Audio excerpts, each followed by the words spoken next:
الحمد للہ والصلاة والسلام علی رسول اللہ اما بعد۔ امام بخاری کہتے ہیں کہ ہمیں بیان کیا یحییٰ بن بکیر نے، وہ کہتے ہیں ہمیں بیان کیا لیث نے عقیل سے، وہ ابن شہاب سے،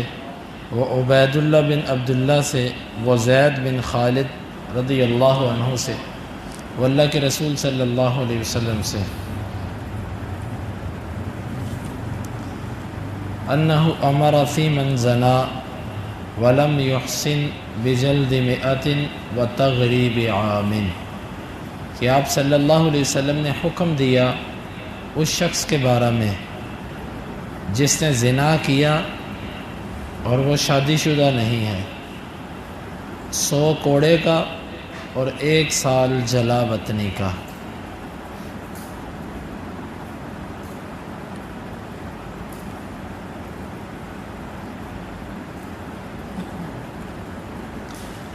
اس حدیث میں امام بخاری رحمہ اللہ نے نبی کریم صلی اللہ علیہ وسلم کا ایک فیصلہ ذکر فرمایا زنا کے بارے میں، کہ جو غیر شادی شدہ آدمی مرد عورت ان میں سے کوئی زنا کرتا ہے تو اس کو 100 کوڑے مارے جائیں گے، 100 کوڑے کے ساتھ ساتھ 1 سال جلا وطنی ہے۔ جلا وطنی یعنی ملک سے نکالا جائے گا، علاقے سے نکال دیا جائے گا۔ یہ جو جلا وطنی ہے اس کے بارے میں بعض اہل علم یہ کہتے ہیں کہ یہ مصلحت اور حکمت کے مطابق ہوگا۔ مثلا حکمران دیکھے کہ جلا وطن کرنے میں فائدہ ہے کہ نقصان ہے۔ بعض دفعہ ایسے ہوتا ہے کہ کسی کو ملک بدر کیا جاتا ہے تو اس میں اس کی اصلاح ہوتی ہے، فائدہ ہوتا ہے، اس کو سزا ملتی ہے کہ وہ اپنوں سے دور چلا گیا، یہ ایک سزا ہے۔ اور بعض دفعہ ایسے ہوتا ہے کہ نظروں سے دور کرنے کی وجہ سے نقصان ہوتا ہے۔ یہ اس چیز کو بہرحال مصلحت کے تحت دیکھا جائے گا کہ اس کو جلا وطن کرنے میں فائدہ ہے کہ نقصان ہے۔ اور پھر یہ مسئلہ مرد کے لیے قدر آسان ہے، لیکن عورت کے لیے جلا وطنی کی صورت جو ہے وہ انتہائی مشکل ہے کہ اس کو جلا وطن کیسے کیا جا سکتا ہے۔ تو یہ فیصلہ مرد کے بارے میں تو ہے، لیکن عورت کے بارے میں یہی ہے کہ اس کے لیے پھر پابندی اور اس کو نظر میں رکھنا یا گھر کے اندر بند رکھنا، یہ صورتیں عورت کے لیے بن سکتی ہیں۔ باقی شادی شدہ آدمی کے بارے میں نبی کریم صلی اللہ علیہ وسلم کا فیصلہ یہ ہے کہ اس کو رجم کیا جائے گا۔ یہ تھا آپ صلی اللہ علیہ وسلم کا اس معاملے میں فیصلہ۔ اس باب میں بظاہر تو زانی کے لیے کچھ نہیں ہے، لیکن اس حدیث میں اشارہ اس بات کی طرف ہے کہ جب اس کو 1 سال جلا وطن کر دیا جائے گا تو اس کی گواہی قبول نہیں۔ ظاہر ہے جب ملک سے نکال دیا گیا تو اس کی گواہی کیسے قبول ہوگی؟ تو گویا کہ یہ بھی ایک سزا ہے کہ 1 سال تک اس کی گواہی جو ہے نہیں قبول کی جائے گی، کیونکہ اس کو جب ملک سے ہی بدر کر دیا گیا، نکال دیا گیا اسلامی ملک سے، تو یہ کیسے ممکن ہے کہ اس کی گواہی لے لی جائے؟ باب لا یشہد علی شہادتی جور اذا اشہد، یہ باب ہے کہ ظلم کی گواہی پر گواہ نہیں بننا چاہیے جب گواہ بنایا جائے۔ کوئی بندہ ظلم کر رہا ہے، زیادتی کر رہا ہے، وہ آپ کو گواہ بنانا چاہتا ہے، آپ گواہ نہیں بنو۔ امام بخاری کہتے ہیں کہ ہمیں بیان کیا عبدان نے، وہ کہتے ہیں ہمیں بیان کیا عبداللہ نے، وہ کہتے ہیں ہمیں خبر دی نعمان بن بشیر رضی اللہ عنہما نے، وہ کہتے ہیں میں نے اپنی امی سے پوچھا، سألت امی ابی بعد الموہوبۃ لی من مالہ، مطالبہ کیا میری ماں نے میرے باپ سے بعض ہبہ کی ہوئی چیزوں کا میرے لیے اس کے مال میں سے، ثم بدا لہ،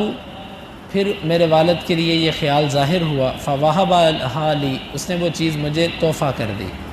فقالت، پس میری والدہ کہنے لگی، لا ارضا حتی تشہد النبی صلی اللہ علیہ وسلم، میں تو اس وقت تک مطمئن نہیں ہوتی جب تک تو اللہ کے نبی کو گواہ نہیں بناتا۔ فأخذ بیدی، میرے والد نے میرے ہاتھ کو پکڑا، وأنا غلام، اور میں لڑکا تھا، فأتى بی النبی صلی اللہ علیہ وسلم، وہ مجھے اللہ کے نبی کے پاس لے آئے۔ فقال، پس میرے والد کہنے لگے، ان امہ بنت رواحہ سألتنی بعد الموہوبۃ لہذا، اس کی والدہ جو رواحہ کی بیٹی ہے اس نے میرے سے بعض ہبے کا مطالبہ کیا ہے اس بچے کے لیے۔ آپ نے فرمایا، الاک ولد سواہ، کیا تیرے لیے اس کے علاوہ بھی بیٹے ہیں؟ قال نعم، جی ہاں میری اور اولاد بھی ہے۔ قال فاراہ، راوی کہتا میں خیال کرتا ہوں، آپ نے فرمایا لا تشہدنی علی جور، تو مجھے زیادتی پر گواہ نہ بنا۔ اور ابو حریز کہتے ہیں شعبی سے کہ لا اشہد علی جور، میں ظلم پر گواہی نہیں دیتا۔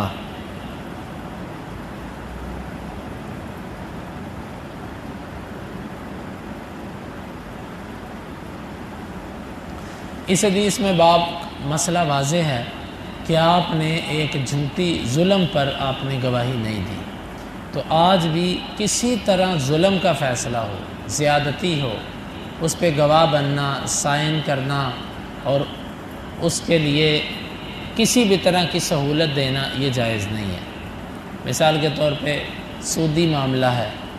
کوئی اور ناجائز معاملہ ہے، ظلم اور زیادتی کا معاملہ ہے، وہاں پر کسی بھی طرح گواہ بننا یہ جائز نہیں ہے۔ جس طرح کہ اس حدیث میں آپ نے کہا کہ میں اس ظلم پر گواہ نہیں بن سکتا۔ اور ایک حدیث میں ہے کہ آپ نے فرمایا ہمیں بیان کیا آدم نے، وہ کہتے ہیں ہمیں بیان کیا شعبہ نے، وہ کہتے ہیں ہمیں بیان کیا ابو جمرہ نے، وہ کہتے ہیں میں نے زہدم بن مضرب کو سنا، وہ کہتے ہیں کہ میں نے عمران بن حسین کو سنا کہ اللہ کے نبی نے فرمایا خیرکم قرنی،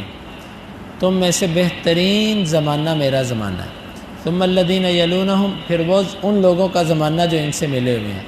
ثم الذین یلونہم، پھر وہ لوگ جو ان سے ملے ہوئے ہیں۔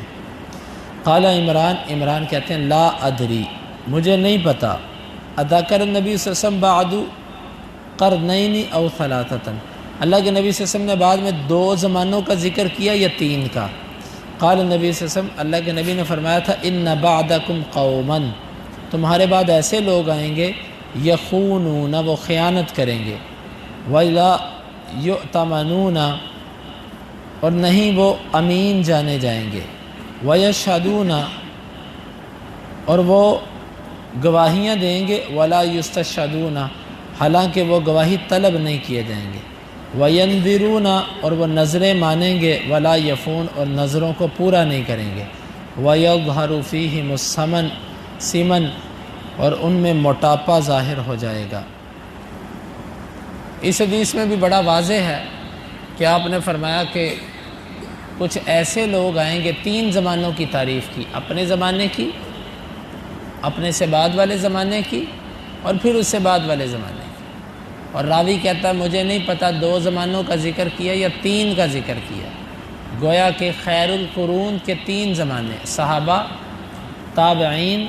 تبع تابعین، ان زمانوں کی آپ نے تعریف کی، فرمایا یہ بہترین زمانے ہیں۔ پھر اس کے بعد فرمایا ایسا وقت آئے گا کہ لوگ خیانت کیے جائیں گے، خیانت کرنے والے ہوں گے، امانتوں میں خیانت، اور ان سے گواہی نہیں طلب کی جائے گی، خود بخود گواہ بن کے آ جائیں گے، یعنی ظلم پر گواہ بن جائیں گے، جھوٹے گواہ بن جائیں گے، جس طرح آج کل عدالتوں میں گواہ ملتے ہیں، پیسے دو گواہ لو، جتنے پیسے اس کے مطابق گواہ۔ آپ نے اس کو قیامت کی علامات میں سے گردانا ہے کہ یہ برے وقت پورے لوگوں کے اندر ایسا ہوگا۔ اور اسی طرح آپ نے فرمایا کہ وہ نظریں مانیں گے لیکن پورا نہیں کریں گے، یا اللہ یہ میرا کام ہو گیا تو میں یہ کروں گا، اللہ اگر یہ میرا کام ہو گیا تو تیرے راستے میں یہ چیز دوں گا، لیکن جب نظر پوری کرنے کی باری آئے گی تو وہ پورا نہیں کریں گے۔ ہم میں اکثر ایسے ہیں، یا اللہ میرا یہ کام ہو جائے میں ایسے کروں گا، ایسے کروں گا، ایسے کروں گا، پھر پورا بھی نہیں کرتے۔ اور آپ نے فرمایا کہ ان میں موٹاپا عام ہو جائے گا، جسم پھول جائیں گے، موٹے ہوں گے۔ آج بھی اگر ہم دیکھیں تو موٹاپا بڑھتا جا رہا ہے، تو یہ اللہ کے نبی صلی اللہ علیہ وسلم نے اس حدیث میں بھی اشارہ کیا ظلم والی گواہی کی طرف، کہ ان کو گواہ بنایا ہی کسی نے نہیں، وہ خود بخود گواہ بنتے جا رہے ہیں کہ میری گواہی لے لو، میری گواہی لے لو۔ اور اسی طرح امام بخاری کہتے ہیں ہمیں بیان کیا محمد بن کثیر نے، وہ کہتے ہیں مجھے بیان کیا سفیان بن منصور سے، وہ ابراہیم سے، وہ عبیدہ سے، وہ عبداللہ رضی اللہ عنہ سے، وہ اللہ کے نبی سے آپ نے فرمایا خیر الناس قرنی، بہترین لوگ میرے زمانے کے لوگ ہیں، ثم الذین یلونہم، پھر وہ لوگ جو ان کے بعد، ثم الذین یلونہم، پھر وہ لوگ جو ان کے بعد، ثم یجیء اقوام، پھر ایسی قومیں آئیں گی تسبق شہادت احدہم یمینہ، ان میں سے کسی ایک کی گواہی اس کی قسم سے آگے نکل جائے گی، وَيَمِينُهُ شَهَادَتَهُ، اور اس کی قسم اس کی گواہی سے۔ ابراہیم کہتے ہیں وَكَانُوا يَضْرِبُونَنَا عَلَى الشَّهَادَةِ وَالْعَهْدِ، اور وہ ہمیں مارا کرتے تھے گواہی پر اور وعدے پر۔ اس کا معنی یہ ہے کہ ایسے لوگ ہوں گے کہ ان سے گواہی طلب نہیں کی جائے گی، وہ پہلے ہی گواہی دینے کے لیے تیار ہو جائیں گے، اور اگر کسی بھی معاملے پر ابھی معاملہ ہوا نہیں وہ قسم کھانے کے لیے تیار ہو جائیں گے۔ یعنی کہ ایسے لوگ ہوں گے کہ ان کی قسمیں ان کی گواہیوں سے آگے اور ان کی گواہیاں ان کی قسموں سے آگے نکل جائیں گے۔ خلاصہ وہی ہے کہ نہ وہ سوچیں گے نہ وہ سمجھیں گے، بس ایسی قسم اٹھا دیں گے، ایسی گواہی دے دیں گے، بغیر سوچے سمجھے یہ کام کریں گے۔ تو آپ نے اس کو بھی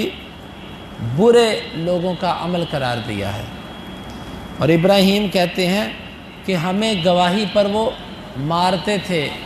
مجبور کرتے تھے، ہم جلد گواہی دینے کے لیے تیار نہیں ہوتے تھے،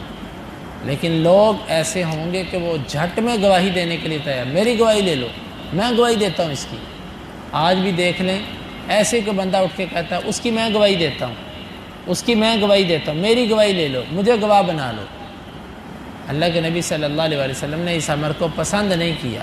کہ جلد بازی کرنا گواہی دینے میں، بلکہ اس معاملے میں انتہائی احتیاط ہے کہ کہیں ظلم اور زیادتی نہ ہو۔ اللہ رب العالمین سے دعا ہے اللہ تعالی ہمیں ان حدیث کو سمجھنے کی اور عمل کی توفیق عطا فرمائے۔ اللہم انفعنا بما علمتنا وعلمنا ما ينفعنا وزدنا علما، وآخر دعوانا ان الحمد للہ رب العالمین۔ حدیث نمبر 2649، 50، 51 اور 52۔